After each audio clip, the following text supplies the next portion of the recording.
हमारे देश में आजादी की 75वीं वर्षगांठ का उत्सव शुरू हो गया है। दुनिया के सबसे बड़े स्टेडियम में भारत का 2020 मैच इस समय चल रहा है।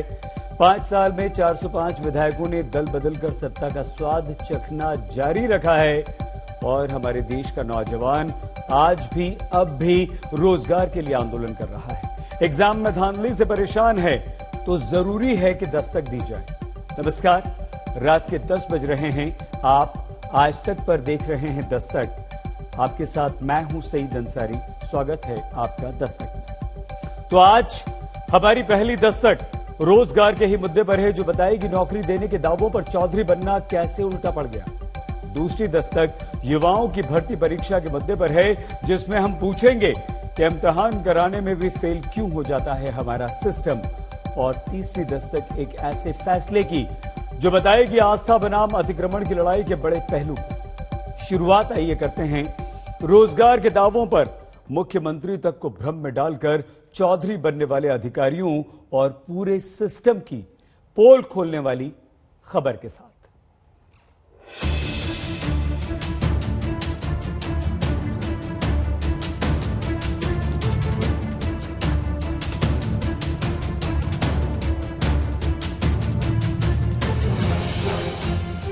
कश्मीर से कन्याकुमारी तक और अहमदाबाद से अगरतला तक, भोपाल से भुवनेश्वर तक, किसी भी राज्य के किसी भी जिले या राजधानी में जाइए, एक न एक जगह पर किसी भी दल के राज में युवा बेरोजगारी के दलदल में धंसने से बचने के लिए रोजगार मांगता खड़ा मिलेगा। और तब रोजगार के वादे करके हिसाब देने में सरकारों को चौधरी बनना कैसे भारी पड़ता है, ये चेहरा इस बात का सबूत है। जी वीडियो कैसे बनाता बस ये बता दीजिए आप हमें। रुक जाइए एक मिनट रुकिए। जी वीडियो मिला रहा है। वीडियो आपने किसने बनवाया था? रुक जाइए।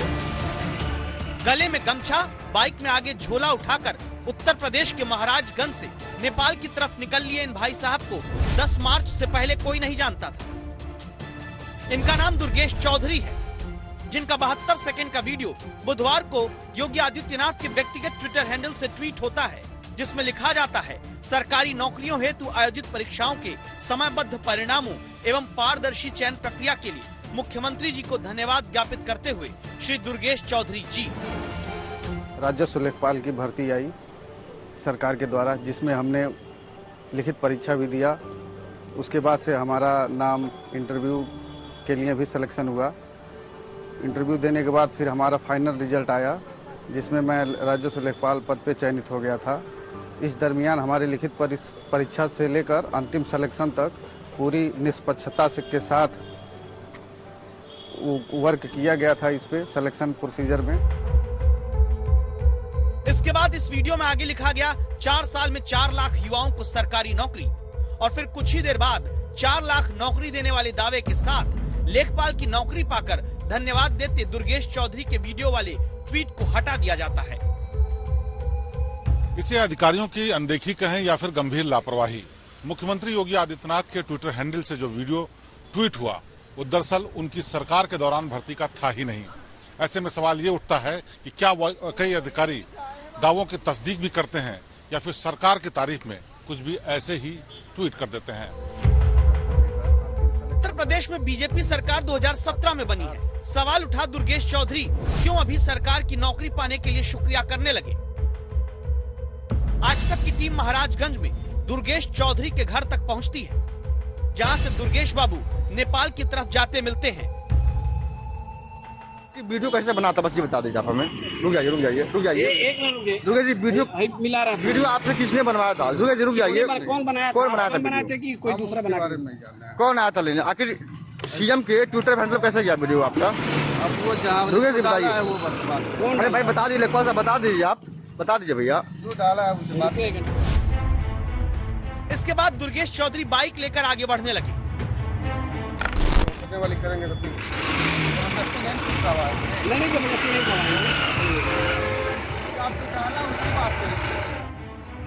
लेखपाल दुर्गेश चौधरी रुके नहीं, नेपाल चल दिए और पूरे उत्तर प्रदेश समेत देश के बेरोजगारों के लिए सवाल छोड़ गए।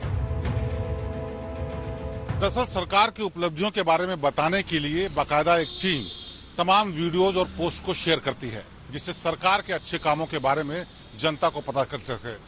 लेकिन जिम्मेदारी इस बात की भी होती है कि उनमें किए गए सभी दावों की पुष्टि की जाए और उसके बाद उनको सार्वजनिक किया जाए, वरना अंजाम ऐसा ही होता है जैसा दुर्गेश चौधरी के मामले में हुआ और अब सरकार की किरकिरी हर तरफ हो रही है। क्या रोजगार पर भ्रामक दावे करने की वजह उत्तर प्रदेश अधीनस्थ सेवा चयन आयोग है, जिसकी हालत यह है? क्या अखिलेश राज के आखिरी साल में निकली कई नौकरियों में भी भर्ती प्रक्रिया अब तक पूरी नहीं हो पाई है? 2016 में निकली सरकारी नौकरियों को भरने का काम अब भी यूपी SSC में चल रहा है। दावा है कि 2017 के बाद यूपी SSC से निकली ग्रुप C की एक भी नौकरी किसी को नहीं मिल पाई, जिसके कारण अब भी यूपी अधीनस्थ सेवा चयन आयोग के दफ्तर के आगे खड़े नौजवान कछुए से चलती भर्ती प्रक्रियाओं का हाल जानने पहुंचते हैं। मैं सहायक कनिष्ठ 2016 भर्ती से हूं सर। ये इसका विज्ञापन दिसंबर 2016 में आया था। दिसंबर 2016 में आया था। इसमें 3 चरणों में भर्ती संपन्न होनी थी। लिखित परीक्षा, टाइपिंग टेस्ट और साक्षात्कार होना था। 2016 से इसमें लिखित परीक्षा के बाद 4264 लड़के सफल हुए हैं और उस 4264 लड़के अपने भर्ती पूर्ण होने के इंतजार में 2016 से 2021 तक 4-5 वर्षों तक इंतजार के बाद आज तक सिर्फ टाइपिंग टेस्ट हुआ है। उसका भी रिजल्ट आना है और साक्षात्कार बाकी है। कब तक ज्वाइनिंग होगी इसका कोई अंदाजा नहीं। गन्ना पर्यवेक्षक 2016 की वैकेंसी आई हुई है, जो हम लोगों ने कई बार धरना दिया, तब जाके 2019 में अगस्त में पेपर हुआ। उसके बाद में फिर रिजल्ट इसका दिसंबर में रिजल्ट आया। उसके बाद जनवरी 2020 में इसका इंटरव्यू हुआ। तो इंटरव्यू हुआ 1 साल से ऊपर होगा, लेकिन इसका अंतिम परिणाम अभी तक नहीं जारी किया गया। संभव है किसी कारण उत्तर प्रदेश हो या कोई और राज्य सरकार रोजगार पर दावों का चौधरी बनने की कोशिश करते हैं, लेकिन उन दावों को मुंह छिपाना पड़ जाता है। महाराजगंज से अमितेश त्रिपाठी के साथ कुमार अभिषेक, लखनऊ, आज तक।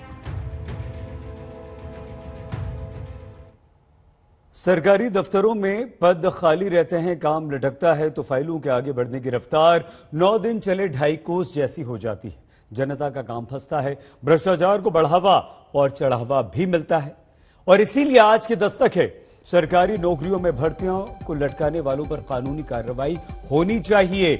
नौकरियों में बिना कारण देरी पैदा करने वालों के खिलाफ सरकारी कामकाज में बाधा पहुंचाने वाला केस दर्ज करके एक्शन लेना चाहिए। आप हमारी इस दस्तक से सहमत हैं तो अपनी राय ट्वीट कीजिए, हमें भेजिए। दरअसल समस्या रोजगार से जुड़ी भर्ती परीक्षाओं में रिजल्ट और नियुक्ति समय से दे पाना ही नहीं है, बल्कि परीक्षा भी पारदर्शी ढंग से न करा पाना एक बहुत बड़ी चुनौती है। स्थिति यह होती है कि भर्तियां निकल भी जाएं तो पेपर लीक हो जाते हैं, रिजल्ट में धांधली के इतने आरोप लग जाते हैं कि फैसला और नियुक्ति ठंडे बस्ते में चले जाते हैं। और यही मध्य प्रदेश में अब एक बार फिर से हुआ है।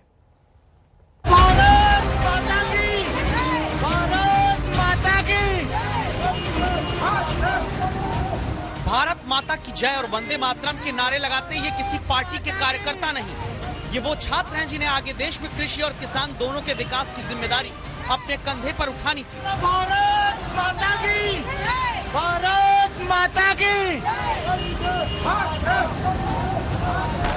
लेकिन जब मध्य प्रदेश में सरकारी नौकरी की परीक्षा धांधली के अंधेरे में नजर आने लगी तो इंसाफ की रोशनी के लिए मोमबत्ती लिए ये अलग अलग शहरों में प्रदर्शन करने लगे। बंद करो रे, बंद करो, अरे बंद करो रे, बंद करो, अरे फर्जी बाड़ा बंद करो।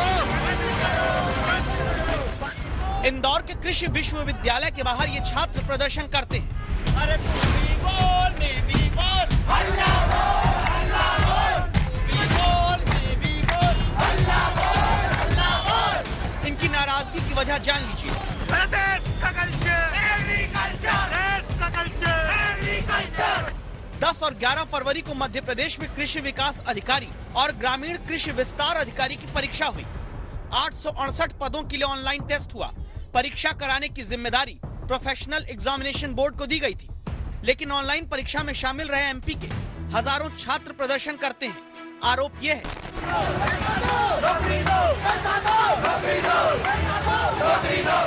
कि परीक्षा में टॉप 10 में आए सभी लोग ग्वालियर चंबल संभाग से ही पाए गए। पेपर में कुछ सवालों के गलत जवाब बोर्ड ने तय कर दिए थे। आरोप है कि टॉप करने वालों ने भी उसी गलत जवाब के विकल्प पर ऑनलाइन परीक्षा में निशान लगाया। अब छात्रों ने इस परीक्षा में धांधली की शिकायत पुलिस तक से कर दी। बर्बादी की तरफ जा रहा है। अगर इस तरह पेपर लीक होते रहे, और माननीय चीफ जस्टिस ऑफ इंडिया ने भी बोला है कि अगर व्यापम जैसे घोटाले अगर पेपर लीक होते रहे तो पूरी तरीके से शिक्षा प्रणाली खत्म हो जाएगी। निश्चित तौर से व्यापम 2 है। व्यापम नंबर 1 में 50 से ज्यादा लोगों की जान गई थी, और इसी तरह का घोटाला हुआ था जिस तरह का ये है। मुख्यमंत्री जी शिवराज जी ने भी जांच के आदेश दिए, उसकी जांच होगी और जांच में जो सही होगा वो निकल के आएगा, और जो भी दोषी होगा उसके खिलाफ कार्रवाई की जाएगी। परीक्षा का रिजल्ट रोक दिया गया है जब तक जांच नहीं होगी पूरी, जब तक रिजल्ट नहीं निकलेगा। जांच तक रिजल्ट रुका रहे। जांच सही रही तो परीक्षा रद्द होगी, फिर कब होगी या जांच में ही फंसी रहेगी नौकरी, इसका जवाब तो अभी कोई देगा ही नहीं। यानी तब तक इन युवाओं के रोजगार का मौका लटका रहेगा। तो परीक्षा पारदर्शी तरीके से कराने की भी जवाबदेही तय होगी। ये नौकरी देने का काम पंचवर्षीय योजना बनाकर रखा जाएगा। रवीश पाल सिंह, भोपाल, आज तक। अब बेरोजगारी के खिलाफ और रोजगार दिलाने के लिए दस्तक की मुहिम की दोनों रिपोर्ट्स को देखने के बाद आइए एक नजर से सोचिए, क्या हमारे देश में नौकरी पाना, सरकारी नौकरी पाना बहुत कठिन है और एक पार्टी से दूसरी पार्टी में जाकर टिकट लेकर विधायक, सांसद दोबारा बन जाना बहुत सरल है? क्योंकि चुनावी प्रक्रिया पर नजर रखने वाली संस्था एसोसिएशन फॉर डेमोक्रेटिक रिफॉर्म्स यानी कि एडीआर की एक रिपोर्ट आई है। यह रिपोर्ट कहती है कि 2016 से 2020 के दौरान अलग अलग दलों के 405 विधायकों ने अपनी पार्टी छोड़ दी और फिर से चुनावी मैदान में हाथ आजमाया। रिपोर्ट के अनुसार उन 5 साल के दौरान सबसे ज्यादा 188 विधायकों ने बीजेपी का दामन थामा, चुनाव भी लड़ लिया। 2016-2020 के दौरान हुए विधानसभा और लोकसभा चुनावों के समय अकेले कांग्रेस के 170 विधायक दूसरे दलों में शामिल हो गए। एडीआर की रिपोर्ट यह भी कहती है कि दल बदलने वाले विधायकों के कारण 5 साल में हमारे देश के 5 राज्यों में सरकारें गिर गईं। मतलब आसानी से दल बदलकर विधायक, सांसद बनकर सत्ता का स्वाद नेता चखते रहते हैं और आप और हम यानी कि आम आदमी, हमारे देश का नौजवान देखता रहता है और सोचता रहता है कि हमें रोजगार कब मिलेगा। मतलब राजनीति जहां भी हावी होगी वहां अधिकारों पर अतिक्रमण होगा ही। 2011 की जनगणना के अनुसार हमारे देश में 1900 लोगों के लिए एक अस्पताल या क्लिनिक है, जबकि भारत में, हमारे देश में प्रति 400 लोगों पर एक धार्मिक स्थल जरूर है। आस्था का सम्मान होना बहुत जरूरी है, आप और हम सब करते हैं, लेकिन आस्था और अतिक्रमण का फर्क समझना भी बेहद बेहद जरूरी है। ऐसे में उत्तर प्रदेश सरकार का एक निर्देश बड़ी दस्तक देता है, राहत देता है।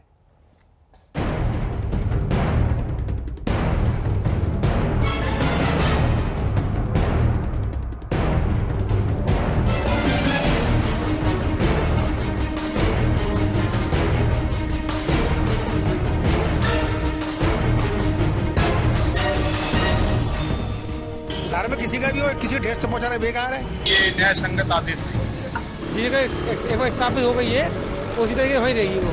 हटना नहीं चाहिए, वैसे तो कायदा तो यही है। इतनी हलचल अचानक उत्तर प्रदेश में इसलिए हुई है क्योंकि आगरा में सड़क घेर कर बनी मजार हो या चित्रकूट में छोटे छोटे मंदिर की सड़क पर कब्जा करके बनी हुई फौज, चाहे बुलंदशहर में सड़क के बीचों बीच खड़ी दरगाह हो या फिर फिरोजाबाद में रोड को बांटते हुए बना ये मंदिर, ये सारे धार्मिक स्थल जो अवैध रूप से कब्जा करके विकास की जमीन पर बने हैं, इन्हें अब उत्तर प्रदेश में हटाने का बड़ा फैसला सरकार ने लिया है। इसके बारे में पहले संवाददाता शिवेंद्र श्रीवास्तव से जान लीजिए।